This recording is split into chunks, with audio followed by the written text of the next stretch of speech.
भारतीय इतिहास की जब बात होती है ना, तो अक्सर कुछ बड़े बड़े साम्राज्यों का ही नाम सामने आता है। पर उनकी चकाचौंध में कुछ छोटे लेकिन बहुत जरूरी राजवंश कहीं खो से जाते हैं। आज हम एक ऐसे ही वंश की कहानी जानेंगे, शुंग वंश की।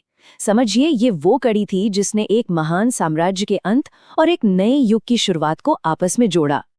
तो चलिए, कहानी की शुरुआत एक बहुत बड़े सवाल से करते हैं। आखिर इतना बड़ा, इतना महान साम्राज्य खत्म कैसे हो जाता है? क्या कोई एक घटना उसे रातों रात मिटा देती है, या फिर वो दीमक लगे पेड़ की तरह धीरे धीरे अंदर ही अंदर खोखला होता चला जाता है? हुआ ये कि सम्राट अशोक के बाद मौर्य साम्राज्य की वो पुरानी बात नहीं रही। उनके जो उत्तराधिकारी आए वो उतने काबिल नहीं थे। धीरे धीरे प्रशासन पर पकड़ कमजोर होती गई। और सोचिए, इतने बड़े साम्राज्य को एक साथ बांधकर रखना कोई आसान काम तो था नहीं। मतलब माहौल एक बड़े बदलाव के लिए, एक बड़े तख्ता पलट के लिए बिल्कुल तैयार हो रहा था। और फिर 185 ईसा पूर्व में वो हुआ जिसने इतिहास की धारा ही बदल दी। मौर्य सेना का जो सबसे बड़ा सेनापति था, पुष्यमित्र शुंग, उसी ने सबके सामने आखिरी मौर्य सम्राट बृहद्रथ की हत्या कर दी। ये एक युग का बहुत ही नाटकीय अंत था और एक नए युग की, कह सकते हैं, खून से सनी शुरुआत। तो चलिए अब मौर्य साम्राज्य के इन्हीं खंडहरों पर खड़े हुए एक नए राजवंश को थोड़ा और करीब से समझते हैं, शुंग वंश को। इस पूरी कहानी का जो मुख्य किरदार है वो है पुष्यमित्र शुंग। विडंबना देखिए, वो उसी सेना का कमांडर इन चीफ था जिस पर साम्राज्य की रक्षा का जिम्मा था। लेकिन जैसे ही उसे लगा कि सत्ता कमजोर पड़ रही है, उसने मौके का फायदा उठाया, सिंहासन पर कब्जा किया और शुंग वंश की नींव रख दी। तो सवाल ये उठता है कि एक संस्थापक के तौर पर पुष्यमित्र का राज कैसा था? आखिर उसमें इस नई नई सत्ता को जमाया कैसे?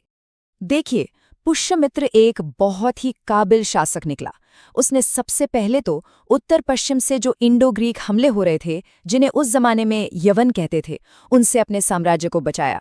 फिर सत्ता पर एक तरह से शाही मोहर लगाने के लिए उसने अश्वमेध यज्ञ जैसे बड़े बड़े वैदिक अनुष्ठान किए। ये दुनिया को बताने का एक तरीका था कि अब राजा कौन है। और सबसे मजेदार बात, प्रशासन चलाने के लिए उसने मौर्यों का ही सिस्टम इस्तेमाल किया, बस उसे थोड़ा ढीला कर दिया। मतलब सेंट्रल कंट्रोल अब उतना सख्त नहीं था। वैसे इतिहास सिर्फ लड़ाइयों और राजनीति की ही कहानी नहीं होता। इससे जुड़ी एक बहुत ही दिलचस्प बात है। पुष्यमित्र का जो बेटा था अग्निमित्र, वो महाकवि कालिदास के एक बहुत मशहूर नाटक हीरो है। मतलब सोचिए, इतिहास का एक असली राजा साहित्य की एक प्रेम कहानी में हमेशा के लिए अमर हो गया।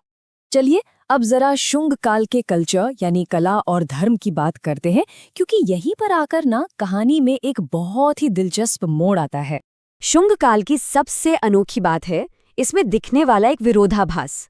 मतलब एक तरफ तो राजा ब्राह्मण धर्म को, वैदिक यज्ञों को बढ़ावा दे रहे थे, संस्कृत साहित्य फल फूल रहा था, और वहीं दूसरी तरफ ठीक उसी समय बौद्ध धर्म की कला भी अपने चरम पर पहुंच रही थी। आज हम जो सांची का महान स्तूप देखते हैं, उसका जो विस्तार हुआ, उसके जो खूबसूरत पत्थर के गेटवे यानी तोरण बने, वो सब इसी दौर में हुआ। इससे पता चलता है कि इतिहास कभी भी सीधा सपाट या कला की दुनिया में शुंग काल की सबसे बड़ी पहचान है पत्थर पर की गई शानदार मूर्तिकला। जो स्तूपों के गेटवे और रेलिंग पर बारीक नक्काशी मिलती है ना, वो कमाल की है। उसे देखकर उस दौर के कारीगरों के काबिलियत का अंदाजा होता है। और उन नक्काशियों में है क्या? बौद्ध धर्म की जातक कथाएं भी हैं, आम लोगों की जिंदगी के सीन्स भी हैं, और हिंदू देवी देवताओं को भी उकेरा गया है। लेकिन कहते हैं ना, इतिहास का पहिया हमेशा घूमता रहता है। एक इतने मजबूत शासक ने इतनी जबरदस्त शुरुआत की, पर उसके बाद इस राजवंश का क्या हुआ? देखिए, किसी भी साम्राज्य का पतन एक दिन में नहीं होता। यहाँ भी ऐसा ही हुआ। पुष्यमित्र के बाद जो राजा आए, उनमें वो बात नहीं थी। धीरे धीरे साम्राज्य में दरारें पड़ने लगी, वो टूटने लगा। और फिर इतिहास ने खुद को एक बार फिर दोहराया। एक और मंत्री था वासुदेव कण्व, जो बहुत महत्वाकांक्षी था, और उसने अपने ही राजा के खिलाफ एक साजिश रचनी शुरू कर दी। और आखिरकार 73 ईसा पूर्व में अंतिम शुंग राजा देवभूति की हत्या उसी के मंत्री वासुदेव ने कर दी। मतलब कहानी जहां से शुरू हुई थी वहीं आकर खत्म हो गई। इस वंश की शुरुआत भी एक हत्या से हुई थी और इसका अंत भी एक हत्या से ही हुआ। लगभग 112 साल का एक पूरा सर्कल। तो इन सब के बाद सवाल ये उठता है कि हम शुंग वंश को आखिर याद क्यों रखें? इतिहास में इसकी जगह क्या है? इसका महत्व क्या है?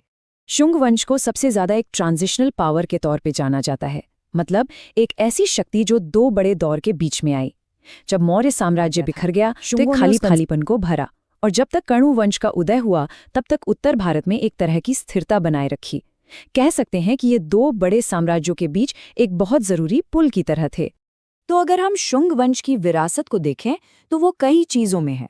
मौर्यों के पतन के बाद देश को एक राजनीतिक स्थिरता देने में, सांची स्तूप जैसी अद्भुत कला को सहेजने और संवारने में, वैदिक परंपराओं और संस्कृत भाषा को फिर से एक नई जान देने में, और कुल मिलाकर ही मुश्किल दौर में भारतीय संस्कृति की मशाल को जलाए रखने में।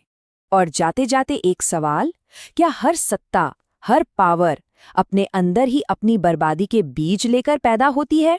शुंग वंश का उदय भी धोखे और हत्या से हुआ, और अंत भी। ये कहानी हमें सत्ता, लालच और इतिहास के उस अंतहीन चक्र के बारे में सोचने पर मजबूर कर देती है, जो शायद कभी नहीं रुकता।